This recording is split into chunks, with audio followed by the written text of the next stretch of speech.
Hello friends, welcome to Rupalavanya Swaralahari channel. ఈ ఛానల్లో మీరు వింటున్న కదా నా డెవిల్ గాడితో రొమాన్స్. ఈ స్టోరీలో ఈ పార్ట్ వినబోయే ముందు ప్రీవియస్ పార్ట్స్ పొరపాటున ఎవరైనా మిస్ చేసి ఉంటే ముందు అవి వినండి. అలాగే మీకు స్టోరీ నచ్చినట్లయితే ప్లీజ్ లైక్ చేసి, షేర్ చేసి, సబ్స్క్రైబ్ చేసుకుని మీ సపోర్ట్ ఛానల్కి అందించండి. మీ సపోర్ట్ చాలా చాలా అవసరం అండి.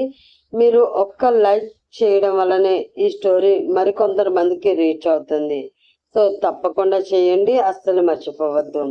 ఇంకా స్టోరీలోకి వెళ్ళిపోదాం. నా డెవిల్ గాడితో రొమాన్స్.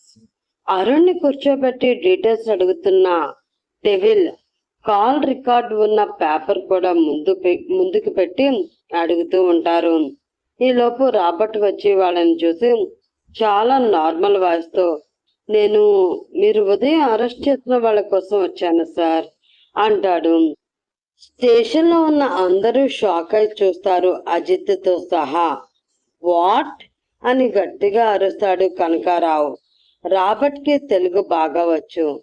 ఎలాగో తర్వాత రూపా గారు చెప్తారు, మనం కూడా తెలుసుకుందాం. అవును సార్, వాళ్ళు మా వాళ్ళే, ఒకసారి మీతో పర్సనల్గా మాట్లాడాలి అంటూ అజిత్ని చూస్తూ అడుగుతాడు రాబర్ట్. అప్పటి వరకు పెద్దగా పట్టించుకొని అజిత్ రాబర్ట్ ని అప్పుడే పైనుంచి కింద వరకు చూస్తూ స్కానింగ్ స్టార్ట్ చేస్తాడు. చూడటానికి నార్మల్ డ్రెస్ లోనే ఉన్న మామూలుగా అనిపించడు రాబర్ట్. కళ్ళు బ్రౌన్ కలర్ లో ఉంటే ఆ కళ్ళలో ఏదో మిస్టరీ ఉన్నట్లు పోలుస్తాడు. అరుణ్ కూడా ఫుల్ షాక్ అవుతూ చోటాబాయ్ కోసం రాబర్ట్ ని ఇతన్ని పంపాడేమో అని చూస్తూ ఉంటే, డెవిల్ మాత్రం అరుణ్ వైపు ఒకసారి చూసి వెంటనే రాబర్ట్ తో, ఓకే నా రూమ్ కి రండి అంటూ నడిస్తే వాళ్ళ వెనకే కనకారావు కూడా నడుస్తాడు. వాళ్ళు ఆ రూమ్ దాటిన వెంటనే అరుణ్ కి వరుసగా మెసేజ్లు వస్తూ ఉంటాయి. ఫోన్ వైబ్రేషన్ లో ఉంటుంది. తీసి చూస్తూ ఉంటాడు. కానీ అవి చూసిన వెంటనే సెకండ్స్ లోనే అతని ఫేస్ ఎక్స్ప్రెషన్ మారిపోతూ ఉంటుంది. డెవిల్ ని అక్కడి నుంచి వెళ్ళిపోవడంతో ఇంకా స్టేషన్ లో మిగతా అందరూ కానిస్టేబుల్స్ ఒకే దగ్గరికి చేరిపోయి వచ్చిన రాబర్ట్ గురించి, ఉదయం జరిగిన అటాక్ గురించి వాళ్ళకి తెలిసినట్లు కథలుగా కల్పించుకుని చెప్పుకుంటూ ఉంటారు. అరుణ్ని ఎవ్వరూ పట్టించుకోరు. ఈలోపు అరుణ్ వచ్చిన మెసేజ్లన్నీ చూసి ఫస్ట్ షాక్లోకి పోయి మళ్ళీ వెంటనే రిలీఫ్ ఫీల్ అయ్యి ఫుల్ కాన్ఫిడెన్స్గా కూర్చుంటూ చెమట తుడుచుకుని దేవుడికి థ్యాంక్స్ చెప్పుకుంటుంటాడు. మాయ ఒకసారి అర్జుతో మాట్లాడాలి, ఫోన్ చేయవా? మా ఎవ్వరి ఫోన్స్ వాడు లిఫ్ట్ చేయడు, నీది ఖచ్చితంగా లిఫ్ట్ చేస్తాడు, ప్లీజ్ ప్లీజ్ అంటుంది అను. స్టేషన్లో జరుగుతున్నవి తెలియని మాయ డెవిల్కి కాల్ కలుపుతుంది. అప్పుడే రాబర్ట్తో తన క్యాబిన్లోకి వెళ్ళిన డెవిల్ ఫోన్ చూసి చిన్నగా నవ్వుకొని ఎక్స్క్యూజ్ మీ అంటూ ఫోన్తో పక్కకు వెళ్తాడు. అదే రూమ్లో డెవిల్ ఫేస్ పై నవ్వు చూసి రాబర్ట్ కూడా అదోలా నవ్వుకుంటూ అతన్నే చూస్తుంటే వెనక నుండి అదంతా చూస్తున్న కనకారావుకి ఎక్కడో డౌట్గా అనిపిస్తూ ఉంటుంది. హలో బేబీ చెప్పు, ఏంటి లేట్ అయిందనా? అవును, వదిన కూడా మీతో మాట్లాడుతా అంటుంది. ఇప్పుడు కాదు, కాసేపట్లో వచ్చేస్తాను. ప్రజెంట్ మాట్లాడలేను. ఉదయం నా మీద అటాక్ చేసిన వాళ్ళు దొరికేస్తారు. ఇంకేం భయం లేదు. నువ్వు కూడా టెన్షన్ పెట్టుకోకుండా తినేసాయి, ఓకేనా? మాయా షాక్. బేబీ అని అతను పిలుస్తూ ఉంటే, మళ్ళీ ఏమైంది బుజ్జమ్మ? సరే నేను వచ్చాక మాట్లాడతా, నువ్వు అక్క తినేసేయండి, వెయిట్ చేయొద్దు, బాయ్ అనేసి కాల్ కట్ చేసి వస్తాడు.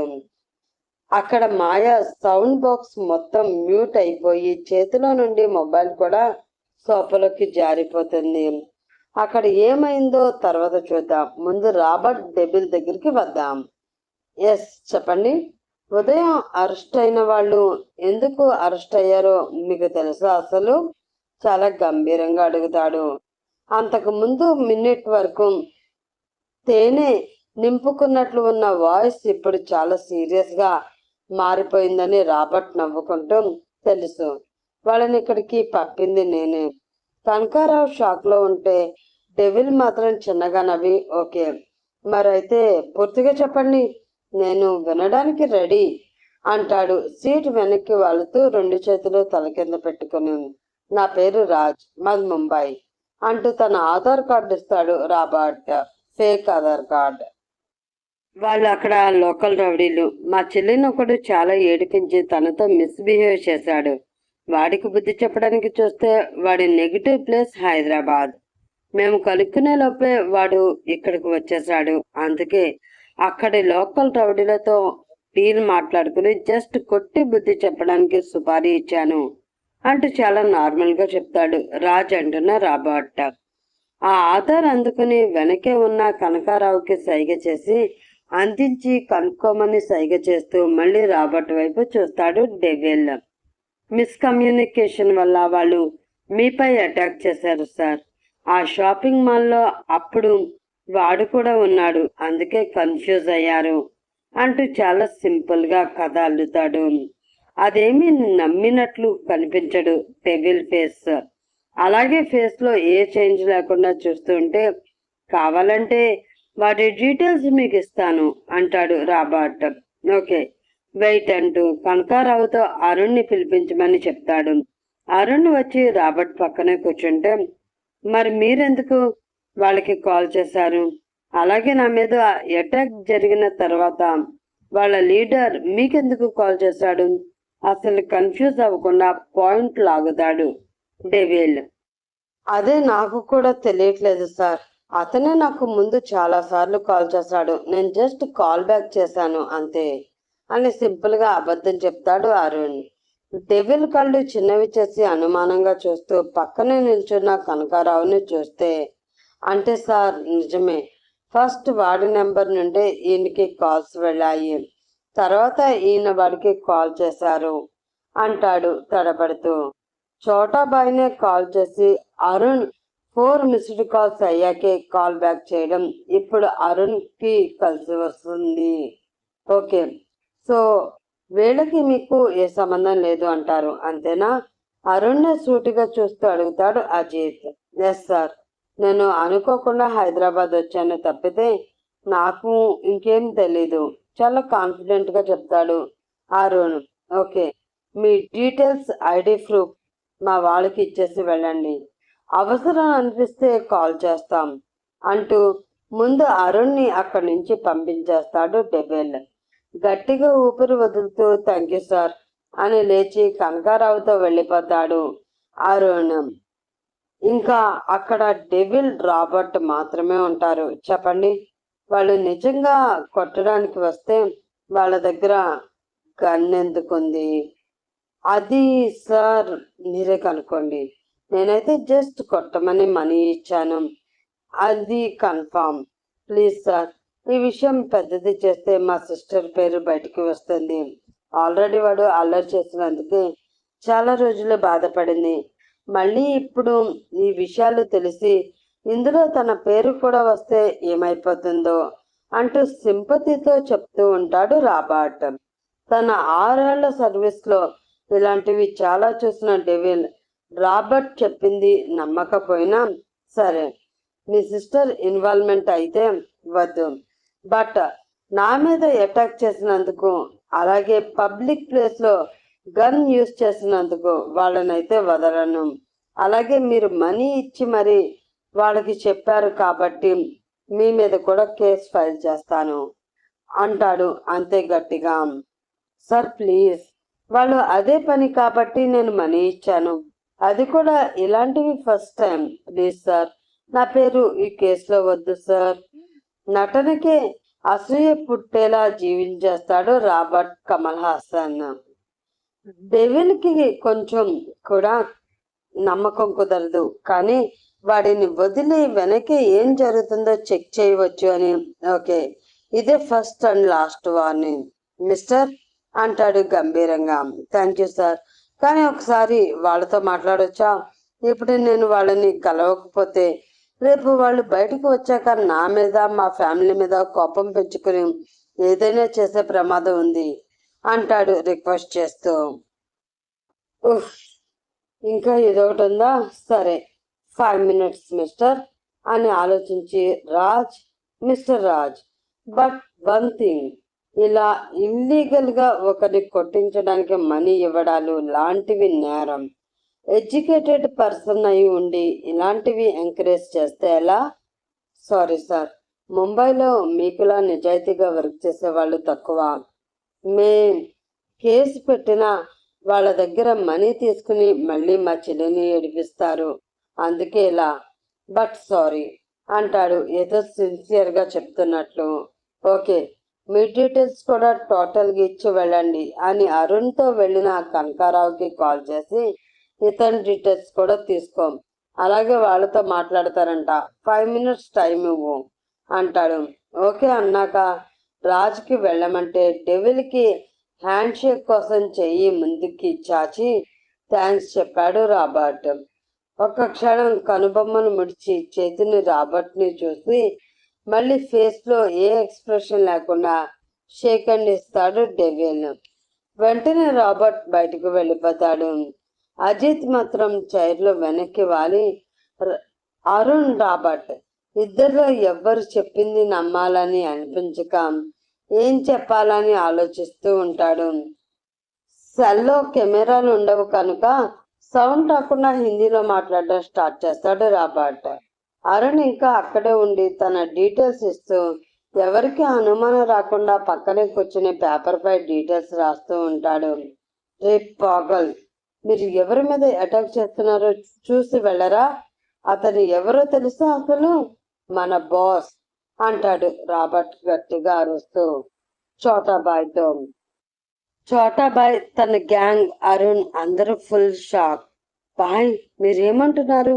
అతను పోలీస్ బాయ్, పైగా హైదరాబాద్ అని అర్థం కాక బుర్ర గోక్కుంటూ ఉంటే, చూప్, ఇంకేం మాట్లాడుకో, త్వరగా బయటకు వచ్చేలా చేస్తా, మూసుకుని కూర్చోండి. మన బిజినెస్ గురించి ఒక్కడైనా నోరు తెరిచాడో ఇక్కడున్న ఏ ఒక్కరి ఫ్యామిలీ అక్కడ ముంబైలో మిగలదు అని వార్నింగ్ ఇచ్చి మళ్ళీ చాలా అమాయకంగా ఫేస్ పెట్టి డీటెయిల్స్ ఇచ్చేసి బయటికి నడుస్తాడు రాబర్ట్. అరుణ్ కూడా వెళ్తే చెరో ఆటో ఎక్కి వెళ్ళిపోయాక కాస్త దూరంలో తన సెక్యూరిటీ ఉన్న దగ్గర ఆటో ఆపుతాడు రాబర్ట్. అతని ఆటోనే ఫాలో అయిన అరుణ్ కూడా. బాయ్, చాలా థ్యాంక్స్ బాయ్, టైంకి వచ్చి హెల్ప్ చేశారు అంటూ రాబర్ట్ దగ్గరికి వెళ్ళిన మరుక్షణం తన సెక్యూరిటీని చూసి సైగ చేస్తాడు రాబర్ట్. నలుగురు వచ్చి అరుణ్ నోరు మూసేసి కాళ్ళు చేతులు కట్టేసి ఎవరు చూడకుండా వాళ్ళ కారులో వేసుకుని అందరూ నిమిషంలో అక్కడి నుంచి మాయమైపోతారు. రాబర్ట్ అరుణ్ని ఎందుకు కిడ్నాప్ చేశాడు? అరుణ్ ఇక్కడికి వచ్చిన సంగతి, కిడ్నాప్ అయిన సంగతి తెలియని మాయ ఏం చేస్తుంది? Hello sir. రాబర్ట్, ఏమైంది? అంతా క్లియర్ సార్, వాడు ఇప్పుడు నా దగ్గరే ఉన్నాడు. గుడ్, ఇంకా మిగిలింది ఆ పిల్ల మాత్రమే. ఇద్దరిని ఒకేసారి చంపాయి, ఒకరు ముందు ఒకటి వెనక వద్దు. ఇప్పుడు వాడిని అడ్డు పెట్టుకునే దానిని కూడా రప్పించు. అలాగే సార్, నేను చూసుకుంటాను అంటూ కాల్ కట్ చేసి తన సెక్యూరిటీకి ఫోన్ చేసి ఏదో చెప్తాడు రాబర్ట్. ఏమైంది మాయా? అజ్జు ఏమన్నాడు అంటుంది అను. మాయ అప్పటికే షాక్లోకి పోయి ఫ్రీజింగ్ పొజిషన్లో కర్రలా నిల్చుంటే మాయా మాయా అని చెయ్యి పట్టి కుదుపుతుంది. హా అంటూ ఉలిక్కిపడి చూస్తుంది. ఏమైంది మాయా? ఎందుకు అంతలా టెన్షన్ అవుతున్నావు? గుండె వేగం పెరిగిపోతూ ఉంటే అరుణ్కి ఆ విషయం ఎలా అయినా చెప్పాలని. ఏం లేదు వదిన, నేను ఇప్పుడే వస్తాను అంటూ పిచ్చిదానిలా ఫోన్ వెతికేసుకుంటూ ఉంటే ఏంటి మాయా అంటూ అను కూడా టెన్షన్ పడుతూ అడుగుతుంది. ఫోన్ వదిన, అర్జెంట్ అంటూ కింద చూస్తూ ఉంటే సోఫాలో పడిన ఫోన్ తీసి అందిస్తుంది అను. కల్పన, రాజీ కూడా వచ్చి చూస్తూ ఉంటే ఫాస్ట్గా ఫోన్ పట్టుకుని పై రూమ్లోకి పరిగెడుతుంది మాయా. సార్, మీరు వాళ్ళు చెప్పింది నమ్మారా? రాబర్ట్, అరుణ్ ఇద్దరు వెళ్ళిపోయాక అడుగుతాడు కనకారావు. అజిత్ చిన్నగా స్మైల్ చేసి, మనం ఇలాంటివి ఎన్ని చూసాం, కానీ వీళ్ళని ఇప్పుడు వదిలితేనే వీళ్ళ వెనక ఎవరున్నారో తెలుస్తుంది. వాళ్ళిద్దరిపై స్పై పెట్టమని మన సీక్రెట్ టీంకి చెప్పు. అలాగే ఫోన్స్ కూడా ట్రాప్ చేయమని చెప్పు. ఎవరికి అనుమానం రాకుండా చూసుకో. సెల్లో ఉన్న వాళ్ళపై ఎఫ్ఐఆర్ ఫైల్ చేసి ఎల్లుండి కోర్టులో సబ్మిట్ చేయి. నేను రేపు సిటీలో ఉండను. అవసరమైతే కాల్ చేయి.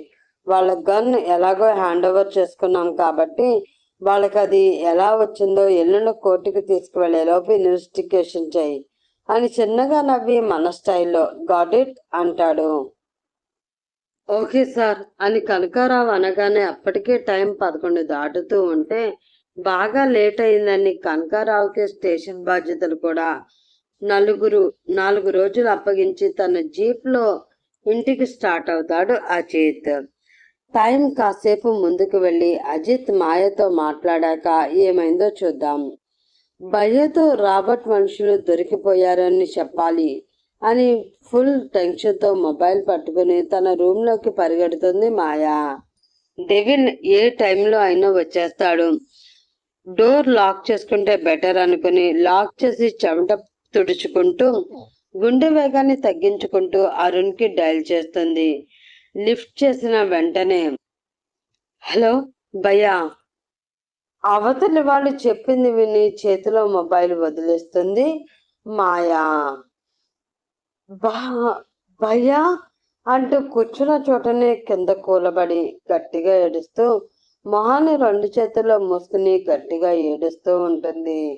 2 నిమిషాలు అయ్యాక మళ్ళీ వెంటనే ఏదో గుర్తొచ్చి కింద పడిన మొబైల్ని కంటి నిండా నీళ్లు ఉండి కనిపించకపోతుంటే గబగబా చున్నీతో తుడుచుకుని కంగారుగా వెతికి చెవి దగ్గర పెట్టుకుని ఇంకా లైన్లోనే వెయిట్ చేస్తున్న వాళ్ళతో హలో అంటుంది ఏడుపు కష్టంగా ఆపుకుంటూ. మళ్ళీ వాళ్ళు చెప్పింది మొత్తం విని తను కూడా ఏదో మాట్లాడి కాల్ కట్ చేసి శరత్ రేణుల ఫోన్స్కి వరుసగా ఫోన్ చేస్తూనే ఉంటుంది. కానీ అప్పటికే వాళ్ళు అమెరికా వెళ్ళిపోవడంతో వాళ్ళ నెంబర్స్ వర్క్ చేయవు. అసలు వాళ్ళు అమెరికా వెళ్ళిపోయిన విషయం కూడా మాయాకి తెలియక ఏం చేయాలో అర్థం కాక పిచ్చి పట్టినట్లు రూమ్లోనే టెన్షన్గా తిరుగుతూ ఉంటుంది ఆమె. మాయా మాయా అని బయట నుండి పిలుస్తుంది కల్పన. ఎక్కువసేపు వెళ్ళకపోతే అనుమానం వస్తుంది అని కళ్ళు తుడుచుకుని ఒక్కసారి ఫేస్ కూడా వాష్ చేసుకుని డోర్ ఓపెన్ చేస్తుంది. కళ్ళు ముక్కు బుగ్గలు ఎర్రని టమాటాల్లా మారిపోతే ఏమైంది మాయా? ఎందుకు ఇందాక అంత కంగారుగా పరిగెత్తుకుంటూ వచ్చావు? ఏడ్చావా తల్లి నువ్వు అంటూ అభిమానంగా దగ్గరికి వచ్చి మొహం చేతిలోకి తీసుకుని ఇంకో చేత్తో తల నిమురుతూ అడుగుతుంది కల్పన. అప్పటి వరకు ఆపుకున్న బాధ ఏడుపు రూపంలో తన్నుకొచ్చి అత్తయ్య అంటూ గట్టిగా పట్టుకుని బావురమంటుంది. తను వచ్చి వారం రోజులే అయినా కూడా వాళ్ళ మధ్య బంధం మాత్రం చాలా బలపడుతుంది. ఇంట్లో అందరూ తనకి ప్రేమని పంచేవాళ్లే. వాళ్ళందరినీ తన ఫ్యామిలీగా ఎప్పుడో ఓన్ చేసేసుకునేసరికి ఇప్పుడు బాధని దాచుకోలేక పట్టుకుని ఏడుస్తూ ఉంటే కల్పన కంగారు పడుతుంది. ఏమైంది మాయా? నాకు చెప్పరా ముందు అంటూ ఎవరో తెలియని అమ్మాయి అనాథ అని తెలిసినా కూడా మాయాపై అభిప్రాయం మారలేదు ఆవిడికి. కూతురుతో సమానంగా ట్రీట్ చేస్తూ వెన్ను నిమురుతూ అడుగుతుంది. ఏమని చెప్తుంది? ఎన్నని చెప్తుంది? వరుసగా బాధలన్నీ చుట్టుముడుతూనే ఉన్నాయి. అవి ఇప్పటికీ కావు, ఎన్నో నెలల క్రితం మొదలయ్యి ఇంకా వీడనంటూ తనని నీడలా వెంటాడుతున్న బాధలు. నా ఫ్రెండ్కి యాక్సిడెంట్ అయిందా అంట అత్తయ్య, హాస్పిటల్లో ఉంది అంటుంది అలాగే ఏడుస్తూ. అయ్యో అవునా? ఏం కాదురా, ధైర్యంగా ఉండు. ఏ హాస్పిటల్ అని అడగంగానే కొంచెం తడబడి ఇక్కడ కాదు అత్తయ్య, నేను ఇంతకు ముందు ముంబైలో వర్క్ చేశాను, అక్కడ ఫ్రెండ్, కానీ నాకు చాలా క్లోజ్ ఫ్రెండ్ అనగానే రేపు నువ్వు అజిత్ ఎలాగో ముంబై వెళుతున్నారుగా, అక్కడ దిగిన వెంటనే వెళ్ళి చూసిరా మాయా. అజిత్ ఏమనడు, చెప్తే తనే తీసుకుని వెళ్తాడు. లక్కీగా రేపు మీరు ఎలాగో వెళుతున్నారు అని కల్పన అనగానే అప్పటి వరకు ఆ విషయమే మర్చిపోయిన మాయా నిజమే, రేపు ముంబై వెళ్ళి చూడొచ్చు అంటుంది కళ్ళు తుడుచుకుని దూరం జరుగుతూ. అవునరా, ఏమీ కాదు, నువ్వు ఇంకా ఏడవకు. కళ్ళు చూడు ఎంత రెడ్గా అయిపోయాయో. ఈరోజు అంతా ఏమీ తిననే లేదు, రా డిన్నర్ తిందువు గాని అంటుంది. ప్లీజ్, నేను ఇప్పుడు తినలేను అత్తయ్య, అర్థం చేసుకోండి అంటూ ఉదయం కోసం ఆల్రెడీ డెవిల్ తన కోసం తెచ్చిన డ్రెస్సులనే చేతికి దొరికిన బ్యాగ్లో కుక్కుంటూ ఉంటే ఆ ఫ్రెండ్ ఎవరో మాయకి క్లోజ్ అని అర్థం చేసుకుంటుంది కల్పన. ఇంకేం మాట్లాడకుండా కిందకు వెళ్ళిపోతుంది. ఏమైంది? కారులో సిగరెట్ పొగ విండోలో నుండి బయటికి వదులుతూ అడుగుతాడు రాబర్ట్. మీరు చెప్పినట్లే చెప్పాను బాయ్ అంటాడు ఎదురుగా ఉన్నవాడు. చెప్పడం కాదు, ఆ అమ్మాయి మన అండర్లోకి రేపటికల్లా వచ్చేయాలి, లేదంటే తెలుసుగా అంటాడు ఎర్రటి కళ్ళతో. అలాగే బాయ్, ఇక్కడ ఉన్న మన లాయర్తో చోటాబాయ్ గురించి మాట్లాడారా? నై ఫినిష్ దమ్ అంటూ వెళుతున్న కారులో నుండి బొటని వేలు మధ్య వేలుతో సిగరెట్ని బయటికి విసిరి సీటు వెనక్కి వాలి సీరియస్గా చెప్తాడు. ఒక్క క్షణం ఎదురుగా ఉన్నవాడికి గుండె ఆగిన ఫీలింగ్. చోటాబాయ్ అంటే రాబర్ట్ దగ్గర 4 ఏళ్ల నుండి నమ్మకంగా వర్క్ చేస్తున్న వ్యక్తి. రాబర్ట్ లేనప్పుడు చోటాబాయ్ అని పిలవడు. మొత్తం డీల్స్ అన్నిటికీ తనే చూసుకునేవాడు. అంత నమ్మకస్తుని సింపుల్గా చంపేయమని చెప్తూ ఉంటే కళ్ళు పెద్దవి చేసి చూస్తూ ఉండిపోయాడు. వాళ్ళ ఫ్యామిలీస్ ముంబైలో సేఫ్గా ఉండాలి అంటే వాళ్ళు ఇక్కడ ఫినిష్ అవ్వాలి, అది కూడా రేపే అనేసి మొబైల్ తీస్తాడు రాబర్ట్. అలాగే బాయ్, వణుకుతున్న గొంతుతో చెప్పి ఎవరికో కాల్ చేస్తూ ఉంటాడు. అతను రూమ్ అంతా చీకటి, నిశ్శబ్దం, కానీ చిన్నగా వినిపిస్తున్న ఏడుపు, వెక్కిళ్ళు. చీకట్లో ఏం కనిపించక ఏమైందో అర్థం కాక టెన్షన్గా లోపలికి అడుగుపెట్టి లైట్ ఆన్ చేస్తాడు అజిత్. బెడ్ మీద చివరికి వచ్చి కాళ్ళు 2 పొట్టలోకి దూర్చి అటు తిరిగి నోటి మీద చెయ్యి పెట్టి సౌండ్ రాకుండా ఏడుస్తుంది మాయా. లైట్ ఆన్ చేసిన వెంటనే ఉలిక్కిపడి కళ్ళు 2 తుడిచేసుకుని లేస్తుంది మాయా. ఏమైంది? గొంతు మెల్లిగా వచ్చినా అందులో కోపం క్లియర్గా తెలుస్తుంది మాయాకి. ఏం లేదు, డిన్నర్ చేశారా? తీసుకురానా? తెలియకుండానే అతని తిండి మీద శ్రద్ధ చూపిస్తూ అడుగుతుంది. బెడ్ దిగినా కూడా ఐ కాంటాక్ట్ చేయకుండా కిందకి కళ్ళు దించేసి అడుగుతున్న మాయా కుడి మోచేతి దగ్గర పట్టుకుని ముందుకు లాగి అడిగా కదా ఏమైంది అని. ఆన్సర్ మీ బుజ్జమ్మా. నెక్స్ట్ పార్ట్లో బాయ్. మనం అనుకున్నట్లే ఆ అమ్మాయి ముంబై స్టార్ట్ అయింది, కాకపోతే ఆమెతో పాటు అని ఒక్క క్షణం గ్యాప్ ఇచ్చి ఆ పోలీస్ వాడు కూడా అంటాడు కంగారుగా రాబర్ట్ పక్కన ఉన్నవాడు. రాబర్ట్ ఫేస్ పైకి సైడ్ స్మైల్ చేరి వాడితో ఏదో చెప్తాడు.